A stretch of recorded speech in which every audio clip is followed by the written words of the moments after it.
Hi friends. सध्या चालू असलेले वैष्णवी हगवणे प्रकरण संदर्भात मी काही बोलू इच्छिते. म्हणजे जे काही सुरू आहे आमच्या समाजात, म्हणजे एका लेडीजसाठी कायदे हे भक्कम नाहीत. तर आज 21वा शतक सुरू आहे आणि त्यात महिलांना न्याय मिळणे म्हणजे अजूनही मुश्किल आहे. तर आरोपी हे निर्दोष मुक्त होतात. त्यासाठी आम्हाला आमच्या गव्हर्मेंटला, सरकारला हवे की लेडीजसाठी चांगले भक्कम कायदे आणावे. मग ती लेडीज घटस्फोटीत असो किंवा मग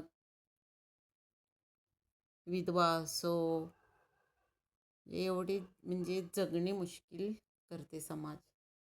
त्यामुळे लेडीजसाठी भक्कम कायदे हे हवेत आणि त्याला न्याय मिळाला पाहिजे. तुमचे काय मत आहे? मग ते प्रेमविवाह असो किंवा अरेंज मॅरेज असो, लेडीजसाठी हे भक्कम कायदे हवेत.